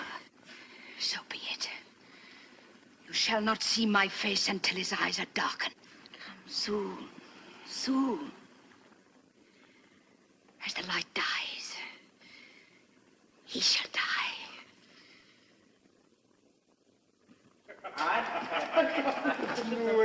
So you come back to me, Caesar. I thought you were angry. Welcome, Apollodorus. Cleopatra grows more womanly beautiful from week to week. Truth, Apollodorus? Far, far short of the truth. When Rufio threw a pearl into the sea, Caesar fished up a dime. Caesar fished up a touch of rheumatism. Come on, for dinner. Yes, dinner. I've ordered such a dinner for you, Caesar. What are we to have? Peacock's brains. Peacock's brains, Apollodorus. Not for me. I prefer Nightingale's tongue. Just for, Rufio. Ah, good. What has become of my leathern cushion? I've got new ones for you, Caesar. These cushions, Caesar, are of Maltese gauze stuffed with rose leaves. Rose leaves? Am I a caterpillar? Oh, what a shame, my new cushion. What shall we serve to whet Caesar's appetite? Any oysters? Assuredly. British oysters? British oysters, of course. Oysters, then. Sea hedgehogs for me.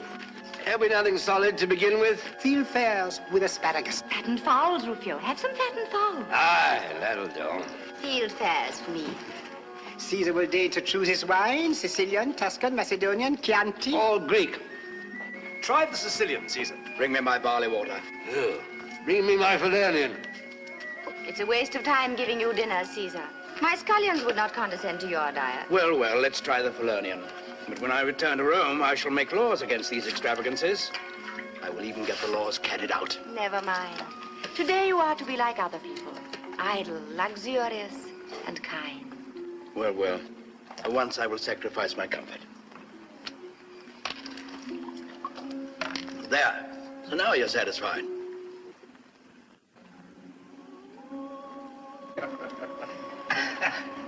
And you no longer believe I long for your departure for Rome. I no longer believe anything. My brains are asleep. Besides, who knows whether I shall return to Rome? Huh? What? 1 year of Rome is like another, except that I grow older. It's no better here in Egypt. The old men, when they're tired of life, say, we have seen everything except the source of the Nile. Why not see that? Cleopatra, will you come with me and drag the flood to its cradle, in the heart of the regions of mystery? Shall I make you a new kingdom and build you a holy city there in the great unknown? Yes, yes, you shall. Now you'll conquer Africa with 2 legions before I finish the roast boar. No scoffing. This is a noble scheme. Come, let's name the holy city and consecrate it with Sicilian wine. Cleopatra shall name it herself. It shall be called Caesar's gift to his beloved. No, no. Something vaster than that. Something universal, like the starry firmament. Why not simply the cradle of the Nile? No, the Nile is my ancestor, and he's a god. Oh, I thought of something. The Nile shall name it himself. Let us call upon him all together. Send for him. Away with all of you.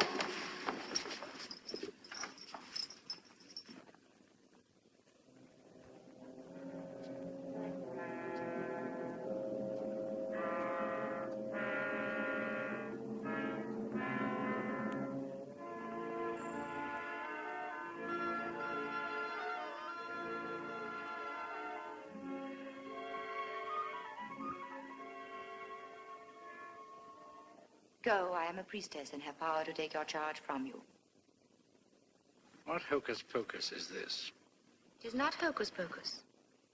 To do it properly, we should kill something to please him. But perhaps he will answer Caesar without that if we spill some wine to him. Why not call on our hawk-headed friend then? Shh, he will hear you and be angry. The source of the Nile is not in his district, I expect. Now let us call on the Nile all together. You must say with me, send us thy voice, Father Nile. Send us thy voice, Father Nile.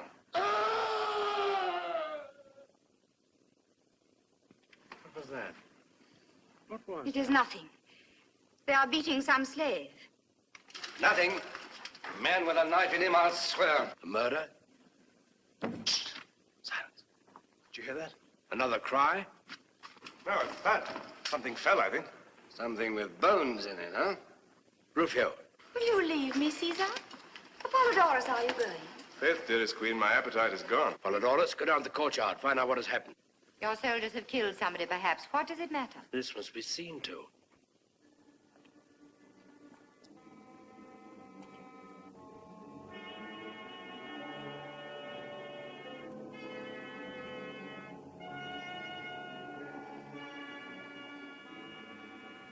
Is she drunk?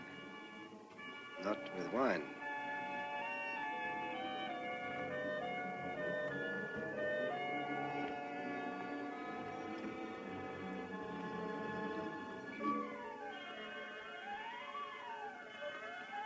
The queen looks again on the face of her servant.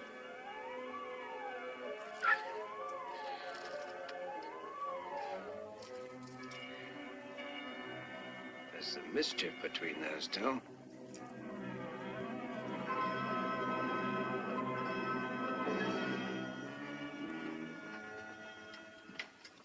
Cleopatra, what has happened? Nothing, dearest Caesar, nothing. I am innocent. Dear Caesar, are you angry with me? Why do you look at me so? I have been here with you all the time. How can I know what has happened? That is true. Of course it is true. You know it is true, Rufio. I shall know. Presently. Caesar, remember your bodyguard is within call. Why do you allow Rufio to speak to me so? You should teach him his place.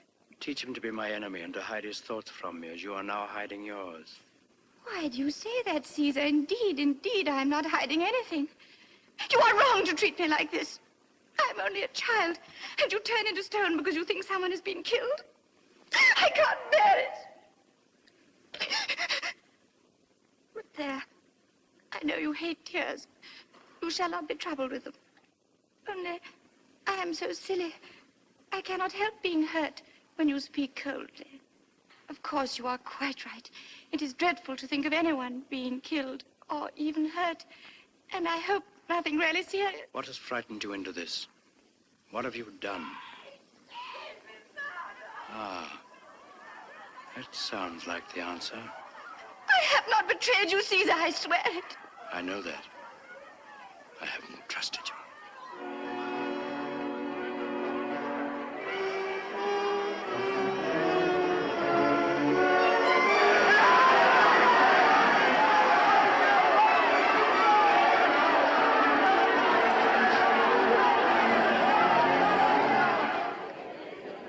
Town's gone mad, I think. They're for tearing the palace down and driving us into the sea straight away.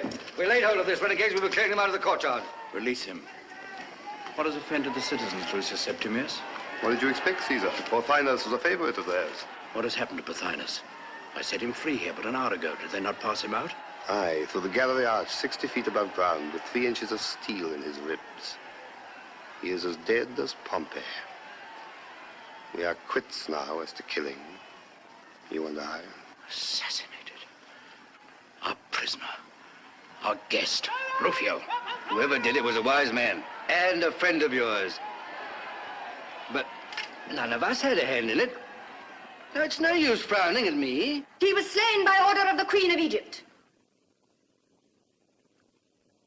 I am not Julius Caesar, the dreamer, who allows every slave to insult him. Rufio said I did well. Now the others shall judge of me too. This Pothinus sought to make me conspire with him to betray Caesar. I refused, and he cursed me, and came privily to Caesar to accuse me of his own treachery. He insulted me, the queen, to my face. Caesar would not avenge me. He spoke him fair and set him free.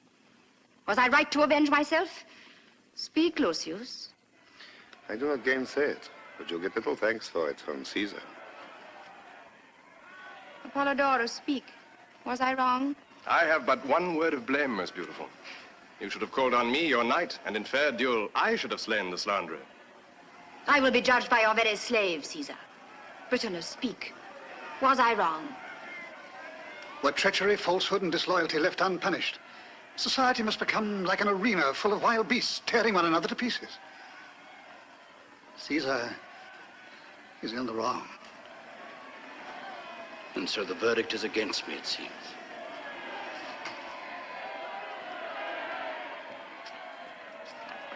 Listen to me, Caesar. If one man in all Alexandria can be found to say I did wrong, I swear to have myself crucified on the door of the palace by my own slaves. If one man in all the world can be found, now or forever, to know that you did wrong, that man will have either to conquer the world as I have or be crucified by it. Do you hear? These knockers at your gates are also believers in vengeance and in stabbing. You have slain their leader. It is right that they should slay you. And so to the end of history. Murder shall breed murder, always in the name of right and honor and peace, until the gods are tired of blood and create a race that can understand. Let the Queen of Egypt now give her orders for vengeance and take her measures for defense, for she has renounced Caesar. You will not desert me, Caesar. You will defend the palace. You have taken the powers of life and death upon you. I am only a dreamer. But they will kill me. Why not? In pity. Pity? What has it come to this so suddenly that nothing can save you but pity? Did it save Pothinus?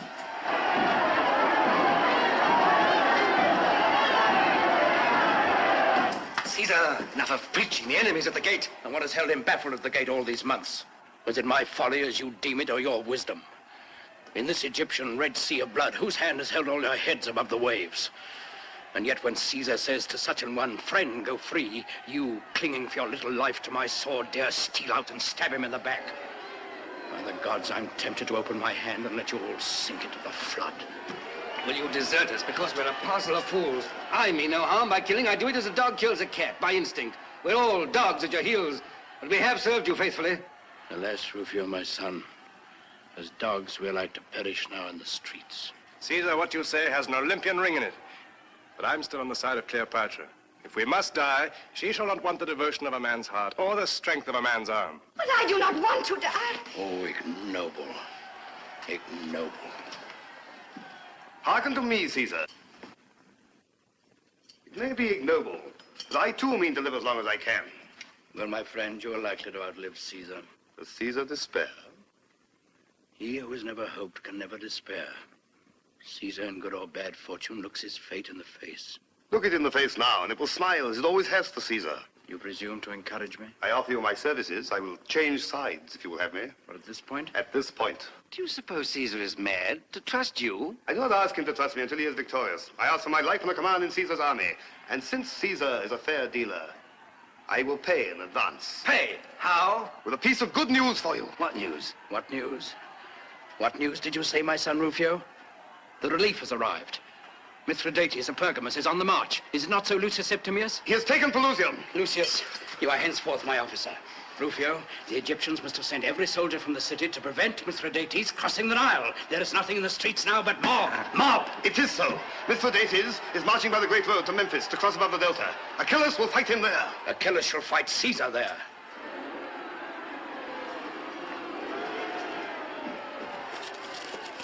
See, Rufio. Here is the palace. Here is the theater. Now you take 20 men and pretend to go by this street. And whilst they're stoning you, out will come the cohorts by this and this. My streets are right, are they, Lucius? Aye, that's the Fig Market. Yes, I saw them the day we arrived. Britanus, tell Petronius that within an hour, half our forces must take ship for the Western Lake and see to my horse and armor. With the rest, I shall march round the lake and up the Nile and catch Achilles in the desert. Lucius, give the word to start. Apollodorus, lend me your sword and your right arm for this campaign. Aye, and my heart and life to boot. I accept both. Are you ready? Ready for art, the art of war. Come, it is something like business. Is it not, my only son? You understand about the streets, Rufio? I think I do. I'll get through them at all events. Caesar. Caesar. Have you forgotten me? Oh, I'm busy now, my child, busy. When I return, your affair shall be settled. Farewell. Be good and patient. That game's played and lost, Cleopatra. The woman always gets the worst of it. Go follow your master. A word first. Tell your executioner that if Pothinus had been properly killed in the throat, he wouldn't have called out. Your man bungled his work. How do you know it was a man? It wasn't you. Oh, you were with us when it happened. Was it she? With her own hands? Whoever it was, let my enemies beware of her. Look to it, Rufio. You who dare make the Queen of Egypt a fool before Caesar. I will look to it, Cleopatra.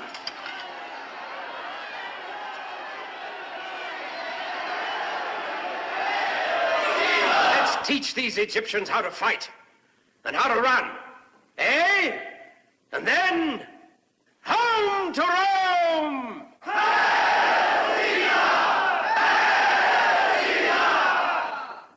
Tatatita!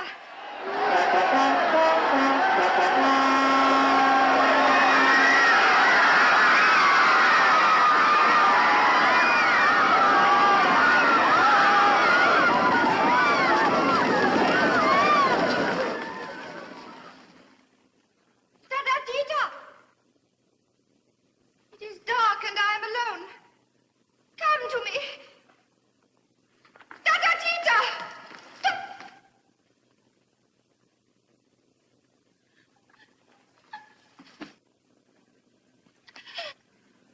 The Queen looks again on the face of her servant.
But I am he of whose genius you are the symbol.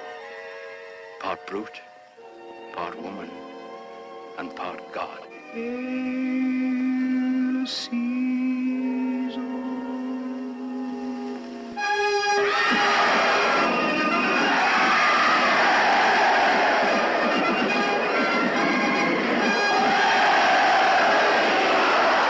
he comes.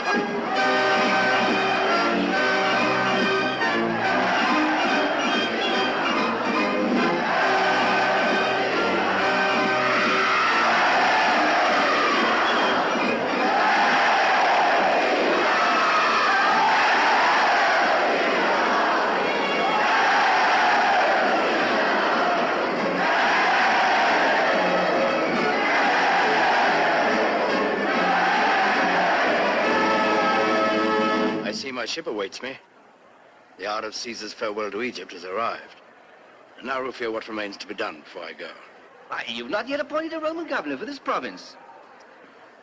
What say you to Mithridates of Pergamus? Why, that you want him elsewhere. Indeed. Well, what do you say to yourself? I, a governor? Are you dreaming? Do you not know I'm only the son of a freedman? Has not Caesar called you his son?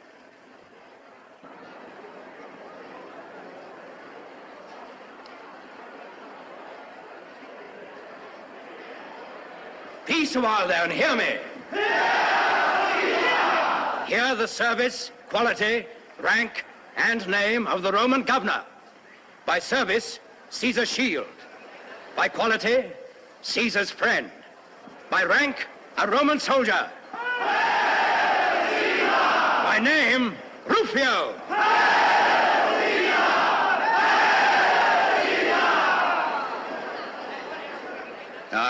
I'm Caesar's shield. But what use will I be when I'm no longer on Caesar's arm?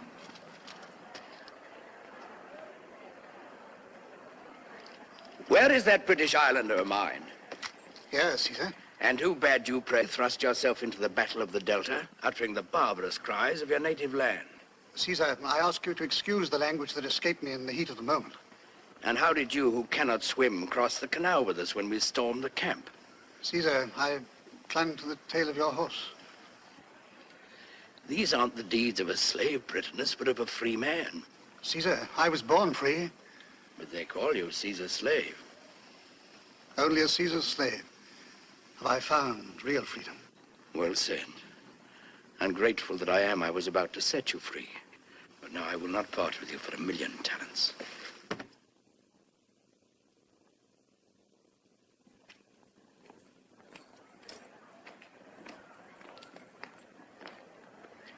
That Roman knows how to make men serve him. Apollodorus, I leave the art of Egypt in your charge. Remember, Rome loves art and will encourage it. I understand, Caesar. Egypt must pay her tribute to Rome in art. Mm-hmm. And now what else have I to do before I embark? There's something I cannot remember. I wonder what it can be.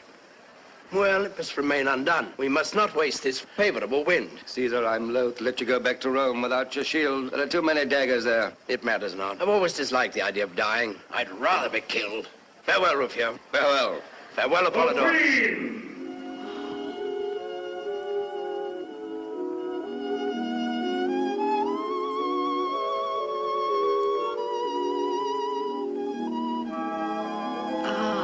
I knew there was something.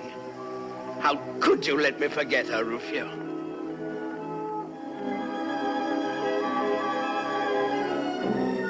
Has Cleopatra no part in this leave-taking? Had I gone without seeing you, I should never have forgiven myself. Is this mourning for me? No. Oh, that was thoughtless of me. It's for your brother. No. For whom, then? Ask the Roman governor whom you have left us. Rufio? Yes, Rufio. He who is to rule in Caesar's name, in Caesar's way, according to Caesar's boasted laws of life. He's to rule as he can, Cleopatra. He's taken the work upon him and will do it in his own way. Not in your way, then. Without punishment, without revenge, without judgment. Now, that is the right way, the great way, the only possible way in the end. Believe it, Rufio, if you can. I believe it, Caesar, but look you, Cleopatra had a tigress that killed men at her bidding. I thought she might bid it kill you someday. So, without malice, I only cut its throat. That's why Cleopatra comes to you in mourning. He has shed the blood of my servant Patatatita. Upon your head be it, Caesar, as upon his, if you hold him free of it. On my head be it, then. But it was well done, Rufio. Come, don't be angry with me. I'm sorry for that poor Tita. Ah, you're laughing. Does that mean reconciliation? No, no, no.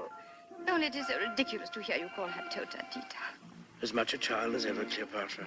Haven't I made a woman of you after all? Oh, it is you who are a great baby. You make me seem silly because you will not behave seriously. But you have treated me badly, and I do not forgive you. Bid me farewell. I will not. I will send you a beautiful present from Rome. Beauty from Rome to Egypt, indeed. What can Rome give me that Egypt cannot give me? That's true, Caesar. If the present is to be really beautiful, I shall have to buy it for you in Alexandria. You're forgetting the treasures for which Rome is most famous, my friend. You cannot buy them in Alexandria. What are they, Caesar? Her sons. Come, Cleopatra, forgive me, and bid me farewell. And I will send you a man. Not old and ripe for the knife, not hiding a bald head under his conqueror's laurels, not stooped with the weight of the world on his shoulders, but brisk and fresh, strong and young, hoping in the morning, fighting in the day, and reveling in the evening. Will you take such an one in exchange for Caesar? His name? His name? Shall it be Mark Antony? You're a bad hand at a bargain, mistress, if you swap Caesar for Antony. So now you're satisfied? You will not forget. I will not forget. Farewell. I do not think we shall meet again.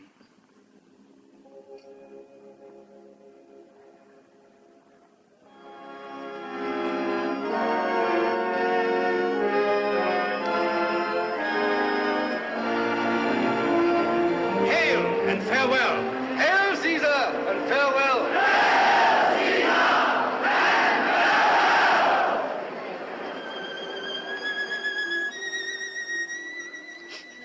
Oh, no tears, dearest queen. They stab your servant to the heart.